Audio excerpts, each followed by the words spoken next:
குடும்ப செலவுகளை சிக்கனமாக செலவழித்து வெற்றி பெறுவர்கள் பெண்கள் தான் என்ற அணிக்காக அம்பையிலிருந்து அன்பு சகோதரி அவர்கள். தமிழே, உன் பெயரால் ஊற்றெடுத்து ஓடுகிறேன் நதியாக. எண்ணுவதும் உன்னையே, எழுதுவதும் உன்னையே, உண்ணுவதும் உன்னையே, உயிர்ப்பதும் உன்னையே. என்னை முழுதாய் ஆட்கொண்ட என் தமிழ் அன்னையே, உனக்கு முதல் வணக்கம். பேரன்பிற்கும் பெருமதிப்பிற்கும் உரிய நடுவர் அவர்களே, பட்டிமன்றத்தின் பாங்கறிந்து பேச வந்துள்ள பேச்சாளர்களே மற்றும் இங்கே கூடி இருக்கும் அன்பு ஆத்தூர் இதயங்களே, உங்கள் அனைவருக்கும் எனது இனிய இரவு வணக்கம் மற்றும் கந்தூரி விழா நல்வாழ்த்துக்கள். நடுவர் அவர்களே, இன்னைக்கு தலைப்பு என்ன? சிக்கனத்துல யார் சிறந்தவர்கள், ஆண்களா பெண்களா? ஆண்களா பெண்களா? இவ்வளவு நேரம் எதிரணியில இருக்கவங்க எல்லாரும் மாஞ்சு மாஞ்சு மாஞ்சு எங்களுக்கு பாயிண்ட கொடுத்திருக்காங்க. என்ன பாருங்க, எங்க அக்கா சொல்றாங்க, எங்க அக்கா பாரதி அக்கா சொல்றாங்க, அவங்க கணவர் ஆப்பிள் ஜூஸ் வாங்கி கொடுப்பாங்களாம். ஆப்பிள் ஜூஸ் கடையில ஒரு ஆப்பிள் ஜூஸ் எவ்வளவுன்னு தெரியுமா நடுவர்களே? 100 ரூபாய் இருக்கும்.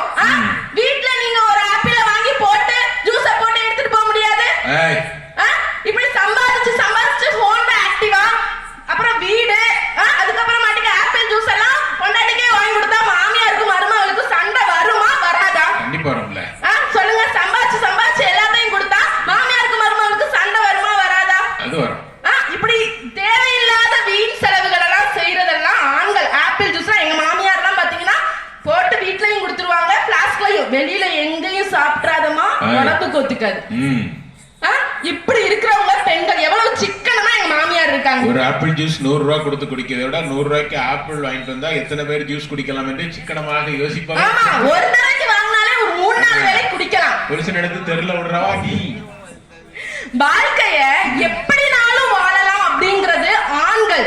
அதுக்கு என்ன கிருஷ்ணன் அவர் ஒரு அழகான பாடல்ல சொல்லியிருப்பாங்கயா, 1லிருந்து 20 வரைக்கும் கொண்டாட்டம் கொண்டாட்டம் கொண்டாட்டம், 21லிருந்து 30 வரைக்கும் திண்டாட்டம் திண்டாட்டம் திண்டாட்டம். சம்பள தேதி 1லிருந்து 20 வரைக்கும் அவங்க ஆனந்தமா செலவு பண்ணிட்டு 21லிருந்து 10 ரூபாய்க்கு டீ வாங்குறதுக்கு கூட யோசிப்பாங்க. அவ்வளவு சிக்கனமா செலவு பண்றது எங்க ஆண்கள்.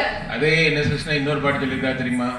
தெரியாதையா, சொல்லுங்க. வாதம் வம்பு பண்ண கூடாது, 50 ரூபாய் சம்பளக்காரன் பொஞ்சாதி, தினம் 89 தடவை காப்பி குடிப்பதா நீதி, 80 ரூபாய் கேட்டா குடும்பத்துக்கே விரோதி, வாதம் பிடிவாதம் வம்பு பண்ண கூடாது அப்படிலாம் எங்க அக்கா சொல்லி கொடுத்திருப்பாங்க.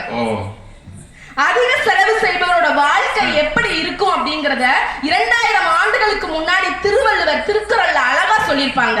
அளவறிந்து வாழாதான் வாழ்க்கை உளப்போல இல்லாகி தோன்றா கெடும். அளவறிந்து வாழாதான் வாழ்க்கை உளப்போல இல்லாகி தோன்றா கெடும் அப்படின்னா என்ன தெரியுமா ஐயா? தன் வருமானத்திற்கு ஏற்ப செலவு செய்ய தெரியாதவனோட வாழ்க்கை காணல் நீரா இருக்குமா. இருக்கிறது மாதிரியே இருக்கும், இருக்காது. ஆண்கள் எல்லாரும் அப்படிதான் ஓடிக்கிட்டே இருப்பாங்க. வாழ்க்கையின் கடைசி வரை அவங்க ஓடிக்கிட்டே இருப்பாங்க, உழைத்து கொண்டே. ஆண்கள் ரொம்ப பெரிய உழைப்பாளிகள் ஐயா, கண்டிப்பா ஓடிக்கிட்டே இருப்பாங்க. ஆனா அந்த ஓடி சம்பாதிச்சதை எப்படி செலவு செய்யணும்னு எங்க அக்கா சொன்னாங்க. வெளிநாட்டுக்கு போனா 1ஆம் தேதி சம்பளத்தை எதிர்பார்த்துக்கிட்டே நாங்க இருப்போம். ஆமாயா, இங்க இருக்க அக்காமார்கள்லாம் வெளிநாட்டிற்கு கணவரை அனுப்பிவிட்டு தன் குழந்தைகளை எப்படி வளர்க்க வேண்டும் என்று பார்த்து பார்த்து செலவு செய்யறதெல்லாம் எங்க அக்கா 5 வருஷத்துக்கு ஒரு தடவை தான் அந்த ஆண் வீட்டுக்கே வருவாங்கயா. அந்த 5 வருஷமும் எங்க அக்கா குழந்தைகளின் படிப்பு, மருத்துவ செலவு, வீட்டு செலவு, மாமியார் செலவு, உறவினர்கள் செலவு என்ற அனைத்தையும் பார்த்து பார்த்து செலவு செய்யறதுதான் எங்க அக்கா. கேட்டு பாருங்க, ஒரு குழந்தைய டாக்டராவும் ஒரு குழந்தைய இன்ஜினியராவும் ஆக்குறதெல்லாம் எங்க அக்கா. இதுல கணவரை பாய் சொல்லிட்டு 1ஆம் தேதி எங்களுக்கா நாங்க எதிர்பார்த்துட்டு இருக்கோம். அப்புறம் குடும்ப செலவெல்லாம் யார் பாக்குறது? இப்பெல்லாம் இஎம்ஐ வந்தோம்னா ஆண்களுக்குலாம் சம்பாதிக்க வேண்டிய இளைஞர்கள் ரொம்ப துடுப்பா போயிடுவாங்க. கல்லூரி படிப்பை முடிச்ச உடனே சம்பாதிக்க ஆரம்பிச்சிருவாங்க. ஆனா 10 மாசம் சம்பாதிச்சு காசு சேர்ந்தோட ஒரு ஆசை வந்துடும், அடுத்து பிளாட் வாங்கணும். ஏன்னா இஎம்ஐனா என்ன தெரியுமாயா? இஎம்ஐனா என்ன? Encouraging men's in India. நாங்க புதுசா வச்சிருக்கோம் என்கரேஜிங் மேன்ஸ். வா வா, 1 ரூபாய்க்கு நீ வாங்கிக்கோ, பின்னாடி நீ இஎம்ஐ கட்டிக்கலான்னு. முதல்ல பிளாட்ட வாங்குவாரா 20 லட்சம் போட்டு, அதுக்கு இஎம்ஐ கட்டணும் மாசம் மாசம். அது கட்டிக்கிட்டே இருக்கும் போது அடுத்த ஆசை வந்துடும். இவ்வளவு பெரிய பிளாட் வாங்கிட்டோம், இத்தனோண்டு எறும்பு மாதிரி வண்டியில போனா நல்லாவாயா இருக்கும்? ஆஹா. நடுவரையா சொல்லுங்க, நல்லாவா அது எப்படி இருக்கும்? இருக்கும்? அதனால கார் 5 லட்சத்துல இருந்து 50 லட்சம் வரைக்கும் இருக்கும். நான் ஆடி கார்ல போகணும், இல்லைன்னா 10 லட்சத்துக்கு அப்படி ஒரு கார்ல போனாதான் எனக்கு நல்லா இருக்கும்னு அவ்வளோ ரேட்டு போட்டு அடுத்த இஎம்ஐ. ஆக மொத்தத்துல வாங்குற சம்பளம் 60,000 ரூபாய், கட்டுற இஎம்ஐ 80,000 ரூபாய். அப்புறம் குடும்பம் எப்படி நடத்த முடியும்? இதை நாங்க செலவாளிகள். கையில போடுற வாட்ச்ல இருந்து கார்ல போற செருப்பு வரைக்கும் பிராண்ட் நியூ ஷர்ட்டா வேணுமா? பிராண்ட் நியூவா வேணுமா? வாட்ச் என்னையா கடிகாரத்துல மணி பார்க்க போறீங்க? ஆப்பிள் வாட்ச், ஆப்பிள் போன் நிறைய பேருக்கு யூஸ் பண்ணவே தெரியாது. இந்தியால. இதுல நாங்கெல்லாம் ஆப்பிள் போன் கையில பேசும்போது வெளியில ஆப்பிள் பிராண்ட் தெரியணுமாயா? ஆண்கள் ரொம்ப பாசக்காரங்க, ஒத்துக்கிறேன். இங்க இருக்க எல்லா பெண்கள்ட்டையும் கேட்டு பாருங்க, யார் உங்களோட வாழ்க்கையோட முதல் ஹீரோ, யார் உங்களுக்கு முதல்ல பிடிக்கும் கேட்டீங்கன்னா ஒட்டு மொத்தமா நாங்க எல்லாரும் சொல்லுவோம் எங்க அப்பாவை தான் பிடிக்கும். எங்க அப்பாவை தான் பிடிக்கும். ஏன் தெரியுமாயா? ஏன் தெரியுமா? எங்க அப்பாக்கள் எல்லாருமே, இங்க இருக்க பாப்பாக்கள் எல்லாருமே என்ன கேட்டாலும், என் மகளோ மகனோ என்ன கேட்டாலும் வாங்கி கொடுப்பாங்க. ஆனா பெண்கள் அப்படி கிடையாதுயா. என் குழந்தைக்கு எது வேண்டும், எது அத்தியாவசியம், எது அனாவசியம் தெரிஞ்சு, இல்லமா இது இப்ப வேண்டாம், இந்த வயசுல உனக்கு இது தேவை இல்லைன்னு சொல்லி திருத்தி திருத்தி சேர்த்து சேர்த்து செதுக்கி வைப்பவர்கள் எங்கள் பெண்களை மட்டும்தான்யா. இப்படிதான் போன வருஷம் பொங்கலுக்கு என் வீட்டுக்காரரை கூட்டிட்டு நாங்க எல்லாருமே சேர்ந்து இங்க போத்தீஸ் போயிருந்தோம். ட்ரெஸ் எடுக்கிறதுக்காண்டி போத்தீஸ் போனோம். வீட்டுக்கார்ட்ட வீட்டுல இருந்தே சொல்லிட்டு போயிடுறேன், ஏங்க 5000 ரூபாய் தான் பட்ஜெட், 5000 ரூபாய்க்குள்ளதான் ட்ரெஸ் எடுக்கணும்னு சொல்லிட்டு வீட்டுல இருந்தே சொல்லிட்டு போறேன். பூம் பூம் மாறு மாதிரி வீட்டுல இருந்து தலையாட்டிக்கிட்டே வந்தாரியா. கடை வரைக்கும் தலையாட்டிட்டே வந்தாரு. கடைக்குள்ள போய் என் பொம்பளை பிள்ளைய வச்சுக்கிட்டு என் வீட்டுக்காரன் பக்கத்துல நிக்கிறா. திடீர்னு கூட்டத்துல காணா. சுத்தி சுத்தி பாக்குறேன் எங்கேயா போனாங்கன்ட்டு. அங்க இருந்து என் பிள்ளை சிரிச்சுக்கிட்டே ஒரு கவுனை தூக்கிட்டு வருது, இவர் கையில பில்ல தூக்கிட்டு வர்றாரு. இல்லம்மா பாப்பா அந்த ட்ரெஸ்ஸ பார்த்து கேட்டுச்சா, என் காதுல ஒரு பாட்டு வேற கேட்டுச்சுமா. அன்பான மகள் கேட்டாள், எதைனாலும் வாங்கி தருவேன், இந்த இன்ப மகராஜா பெற்ற புது ரோஜா எலிசபெத் ராணியின் பேத்தியே. எலிசபெத் ராணி அவங்க பேத்திக்கு வாங்கி கொடுக்கலாம், இவர் வாங்கி கொடுக்கலாமா? 5000 ரூபாய்க்கு ஒத்த கவுனை எடுத்துட்டு வந்து நிக்கிறாரு. என் பொண்ணு கேட்டுச்சுமா, அதனால நான் வாங்கி கொடுத்தேன்னு. இது அத்தியாவசியமான செலவாயா? இப்ப தெரியுதா பொம்பளை பிள்ளைகள் ஏன் அப்பா மேல பாசமா இருக்குன்னு? பெண்கள் எல்லாரும் பொதுவா போகும்போது யார் ரோட்ல இடுப்புல குழந்தைய தூக்குவோம். ஆண்கள் எல்லாரும் எங்க தூக்குவாங்க தெரியுமா? தோல்ல குழந்தைய தூக்குவாங்க. ஆண்கள் எல்லாரும் ஏன் தோல்ல தூக்குறாங்க, பெண்கள் ஏன் இடுப்புல தூக்குறாங்க சொல்லுங்கயா? இடுப்புல இருக்கிற குழந்தை நீ எனக்குள்ளே இரு, நானும் வணங்காம போறேன், நீனும் வணங்காம போ. தகப்ப நான் பார்க்காத உலகத்தை நீ பாடுற மகனை, என்னை விட நீ உயர்ந்து வர வேண்டும் என்று ஆசைப்படுவான். அதனால தான் கண்டிப்பா ஐயா சொல்லிட்டாங்க, கரெக்டா சொல்லிட்டாங்க. இடுப்பில் இருக்கும் என் குழந்தையை, நான் கண்ட உலகமே அழகுதான் குழந்தையே, நீ என்னோடு நடந்து வா, இவ்வளவுதான் என்னுடைய வருமானம், இதற்குள்ளே உன் வாழ்க்கையை நீ செப்பனிட்டு வாழ்ந்து, நீ வளர்ந்ததுக்கு அப்புறம் நீ அதிகமாக சம்பாதித்து நான் காணாத உலகத்தை என்னை காணவைன்னு சொல்லி சொல்லி வளர்ப்பவள் அன்னை. தோல்ல தூக்கிட்டு போறவங்க இப்பவே நான் காணாத உலகத்தையும் என் குழந்தை காண வேணும்னு இருக்கிறதெல்லாம் செலவு பண்ணி குழந்தைக்கு எல்லாத்தையும் வாங்கிடுவாங்க. கடைசியில காலேஜ் படிக்க காசு இல்லாம கஷ்டப்படும் போது அந்த குழந்தை எனக்கு பைக் வேணும், கார் வேணும்னு கேட்கும் போது இல்லை என்று சொல்லும் போது அந்த இல்லை என்று சொல்வதை தாங்கக்கூடிய மனப்பான்மை இல்லாமல் கோழையாக, நீங்க சொன்னீங்களே சார் ஸ்டார்டிங்ல ஸ்ட்ரெஸ்னு, எதுக்கு ஸ்ட்ரெஸ் ஆகுறோம்னே இந்த இளைஞர்களுக்கு தெரியாம எனக்கு பைக் வேணும். நம்ம ஊர்ல எல்லாம் பைக் 1.5 லட்சத்துக்கோ 2 லட்சத்துக்கோ 3 லட்சத்துக்கோ வாங்கி இந்த ரோட்ல ஓட்ட முடியுமாயா சொல்லுங்க? சாதாரண ஹோண்டா ஆக்டிவா கூட சூப்பரா ஓட்டிட்டு போயிடலாம், ஸ்கூட்டி பெப்ளஸ கூட சூப்பரா ஓட்டிட்டு போயிடலாம். அப்படி இருக்கும் போது அவ்வளோ பல லட்சங்கள் போட்டு வாங்கி செய்யறதுதான் ரொம்ப அத்தியாவசியமான செலவுகள். ஆண்கள் தோல்ல தூக்கி நான் பார்க்காத உலகத்தையும் பாருன்னு சொல்லணும் தேவையே இல்லையா? நான் பார்க்கிற உலகம் அழகுதான், இவ்வளவுதான் என் வருமானம், தன்னுடைய உழைப்பை சொல்லி சொல்லி வளர்க்கும் போது அந்த குழந்தை அவ்வளவு அழகா வளரும். நாங்கள்லாம் நகை வாங்குறோம் மாஞ்சு மாஞ்சு எங்க எதிரணியினர் சொல்லிட்டு போயிட்டாங்க. சரிங்களாயா? நாங்கெல்லாம் கையில ஒரு 8000 ரூபாய் இருந்தா என் குழந்தைக்கு ஒரு கம்மல் வாங்க முடியுமான்னு தான் யோசிப்பேன். ஏன் தெரியுமாயா? சொல்லுங்க. ஏன் தெரியுமா? ஏன்னா 2 வருஷம் கழிச்சு இந்த 8000 ரூபாங்கிறது 20,000 ரூபாய் ஆகும். இதெல்லாம் ஒரு வரவுங்கயா, இன்வெஸ்ட்மெண்ட், ஃபிக்ஸ்டு டெபாசிட் மாதிரி, முன்னெச்சரிக்கை நடவடிக்கை. இதெல்லாம் ஃபிக்ஸ்டு டெபாசிட் மாதிரி. நீங்களாவது பேங்க்ல போட்டீங்கன்னா 8% 9% தான் வட்டி தருவாங்க. நாங்கெல்லாம் நாங்க ப்ரீவியஸாவே யோசிச்சு நாங்க பேங்காவே திரியிறோம் சார். இவ்ளோ நகலட்டு வாங்குறோமே, என்னைக்காவது ஒரு நாள் என் கணவனின் தொழிலில் நஷ்டம் ஏற்பட்டு விட்டது என்றாலோ, என் மாமியாருக்கு முடியவில்லை என்றாலோ, என் அண்ணிக்கு முடியவில்லை என்றாலோ, வேகமாக அனைத்து நகைகளையும் கலத்தி கொடுத்து விட்டு கழுத்துல ஒண்ணுமே இல்லை என்றாலும் பொன்னகையை இழந்தாலும் புன்னகையோடு நான் உனக்கு ஆதரவாக இருக்கிறேன் என்று சொல்வது பெண்கள் மட்டும்தான் நடுவர்களே.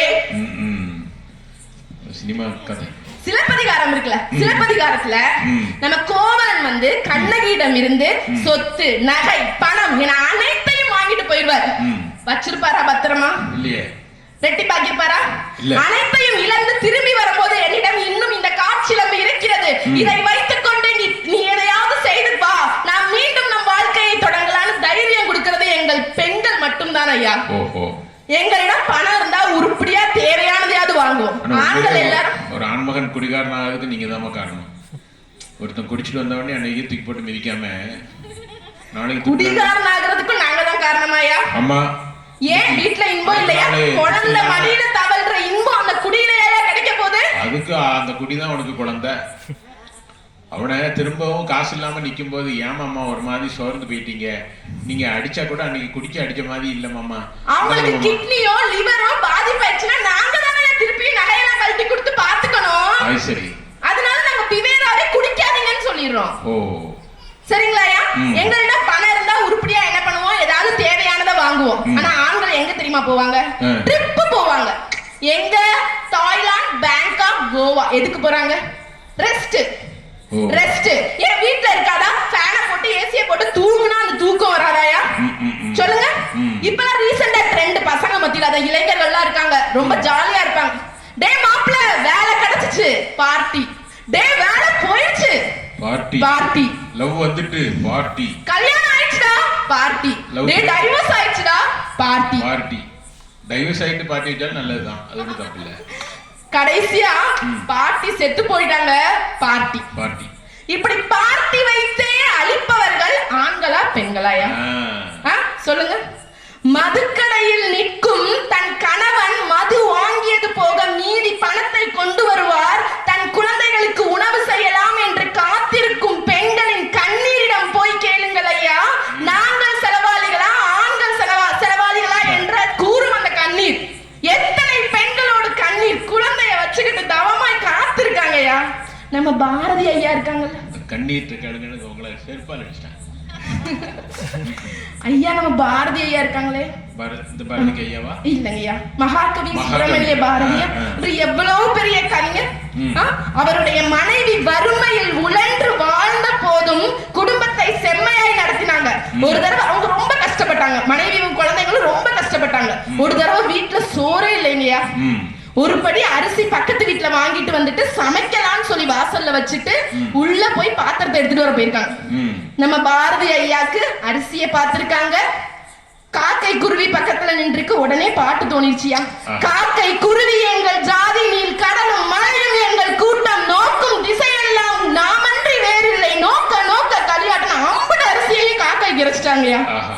அப்படிப்பட்ட ஒன்றுமே இல்லாத சூழலிலும் தன் குழந்தைகளை செம்மையுடன் வளர்த்தது எங்க செல்லமாக்கா, ஒரு பெண்மணி தான். சிக்கனமாய் வாழ்ந்தது அந்த பெண்மணி தான்.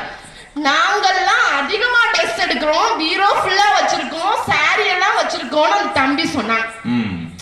கேக்குறையா, இந்த சேலை நல்லா இருக்கா? நல்லா இருக்காயா? சரி, இந்த சேலை எத்தனை வருஷத்துக்கு முன்னாடி எடுத்திருப்பேன்னு சொல்லுங்கயா. சாட்டை பாண்டியில போகும்போது கேட்கேன். இல்ல நீங்க குத்து மதிப்பா பார்த்துட்டு சொல்லுங்கயா. குத்து மதிப்பான்னா நீங்க கல்யாணம் முடிஞ்ச புதுசுல எடுத்துப்பீங்க. கல்யாணம் முடிஞ்சது எப்ப தெரியுமாங்கயா? அது தெரியலையம்மா. 12 வருஷத்துக்கு முன்னாடி எடுத்த சேலை இது. 12 வருடத்துக்கு முன்னாடி எங்க அம்மா எனக்காண்டி எடுத்து கொடுத்த சேலை இது. 12 வருஷமா பத்திரமா வச்சிருந்து புதுசா கட்டிருக்கேன் அயன் பண்ணி.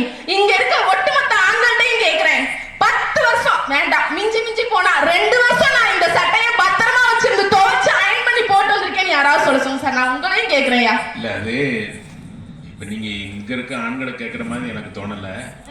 கல்யாணத்தப்போ எங்க அம்மா கொடுத்த சேலையை தான் நான் கட்டியிருக்கேன் அப்படின்னு உங்க வீட்டுக்காரர் நீ என்னத்தை எடுத்து கொடுத்தேன்னு கேக்குறமா? இல்லையா, அவங்க சுடிதாரமா எடுத்து கொடுப்பாங்க. அப்படியா? ஆமா. அப்ப அவர் சிக்கனமா தானே இருக்காரு? இல்லையா, சிக்கனமா எங்க இருக்காரு? செலவு பண்றாருல, சுடிதார் எடுத்து கொடுத்து செலவு பண்றாருல. சேலை 8 ரேட்டு கட்சியும் எடுத்துக்கிட்டு செலவாக்குறத விட அது 2 மீட்டர்ல அது சிக்கனம் தானே. ஐயா சுடிதார் இப்ப ரேட் தெரியுமா? அது தெரியாது எனக்கு. ரீசெண்டா ஜீன்ஸ் பேண்ட்ல இருந்து சுடிதார் வரைக்கும் ரேட் தெரியுமாயா? 10,000 பிராண்டட்லாம் சுடிதார். நாள காட்டன் எடுத்துருந்தேயா. ஓ இதுல பாத்தீங்கன்னா 3000 4000 தெரியாம எடுத்துட்டேன். காசு தெரியாம எடுத்துட்டேன். சரிங்களாயா? நாங்க அதிகமா Dress வச்சுக்கிறோம். ஒத்துக்க. எங்க இருக்க சட்டையெல்லாம் சொல்லுங்கயா. சட்டையெல்லாம் 2 மாசம் கூட தாங்க மாட்டேங்குது. 2 மாசத்துக்கு அப்புறம் என்ன பண்ணுவீங்க? சட்டை புதுசு எடுப்பீங்க.